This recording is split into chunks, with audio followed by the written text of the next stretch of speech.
I could leave you with anything, I would say be grateful. I know that with social media, it's so easy to find yourself in a space of comparison, but we hear the phrase comparison is the thief of joy, but we don't really think about that like we need to. It's not just about comparing yourself to your neighbor or to a stranger, but it's about comparing yourself to the past you, being in that state of regret, comparing yourself to what you see to be the future you, being in a state of anxiousness. All of that steals your joy. So I would definitely say be grateful for where you are, everything you have, and who you have. I heard a quote by someone, I can't remember who it was, but they said, if you woke up this morning with all that you thank God for yesterday, what would you have? And that hit me kind of hard because,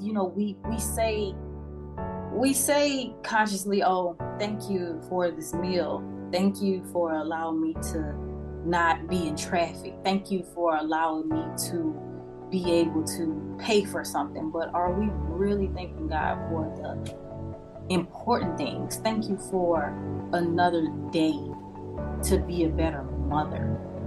Thank you for another day to show my husband how much I appreciate him. Thank you for another day to live authentically. Thank you for another day to not doubt myself and my creativity. You have to be grateful for every single part of you, and not just the pieces of you that you feel like are in according to the person that you plan to be one day. Thankful for the good, the bad, and the ugly. I am grateful for all of the people that left. I'm grateful for all of the people who I had to leave because they all taught me certain lessons.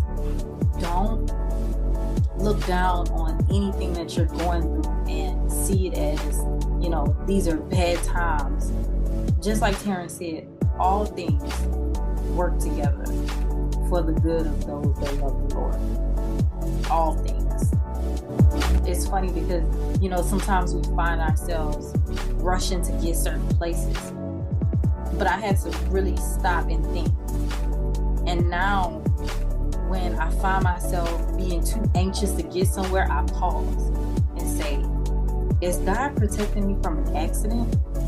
Is he protecting me from a wild driver? Is he protecting me from someone that may just want to shoot off into something and I just so happen to be standing there?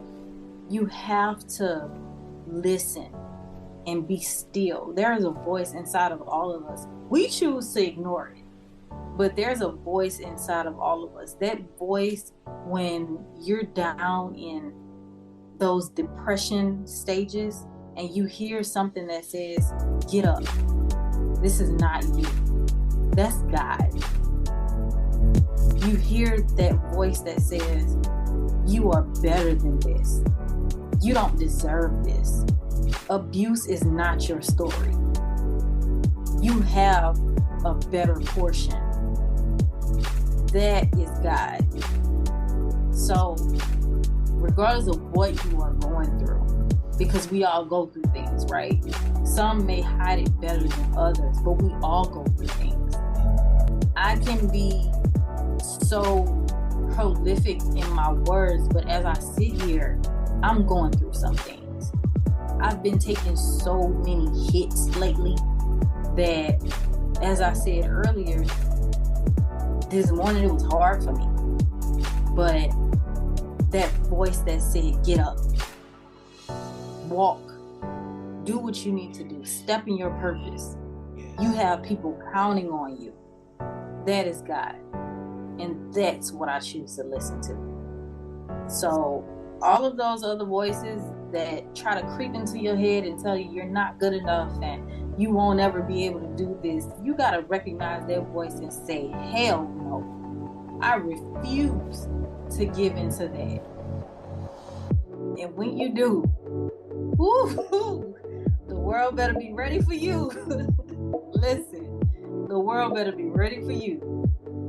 I appreciate